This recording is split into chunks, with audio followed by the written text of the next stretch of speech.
Hey everyone welcome to my mini blog. आज मु आ मो फैमिली बाहरी थिलु पुरी रे पहुँचला बेले ऑलरेडी लंच टाइम हो जाइथिला। लंच पाई आमे जाइलु होटल जाजापर। पुरी गला बेले एटा बाटरे पड़े तांकर थीम एंड मते एते सुंदर लागिला जोटा कि हमर ओडिसार कल्चर आर ट्रेडिशन ऊपर पूरा एकदम बेस्ट थिला। तांकर इंटीरियर पूरा हमर ओडिसार ट्रेडिशन ऊपर बेस्ट थिला। जदि आपन केबे चाहेना दी मस्ट विजिट करिवे। देन आमे मांकर दर्शन सारी आमे बाहर थिलु जगन्नाथ का दर्शन पाई। एंड से दिन ना बहुत सुंदर दर्शन हेथिला।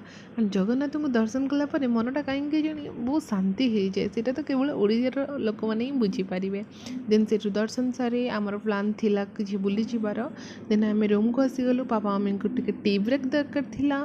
देन से टिके रेस्ट कले। देन आमे बाहरी बुलिबा पाई आमे जाइथिलु होटल चुंगुआ। सीटा गोटे चाइनीज रेस्टोरेंट। एंड आपन पूरी जाइकी जदि चुंगुआ जाए ना देन बहुत बड़ भूल कर निहाती विजिट करेंगे। एंड सेठी टिके वेट करिया को पड़े सीट मिलवा पाई। बट तांकर खाइबा बहुत ही टेस्टी, बहुत ही मतलब बहुत ही टेस्टी। एंड तांकर सब सी फूड वाला आइटम चूज करेंगे आप निहाती भाव टेस्ट करवा दरकार। देन सेठू आमर प्लान थिला आमे बीच जीवु, बीच रे किछि टाइम स्पेंड करिवु एंड सी फूड खाइबु। बट आमे जिते चुंगरू बाहरलु ऑलरेडी एते लेट हो जाइतलु जे आमे बीच कला बेले बीच के लोक ही नथिले। तो बीच रो से शांत परिवेश रे किछि टाइम बसला परे मो भीतर थिबा पिलालियामटा बाहर को बाहर जाइतिला।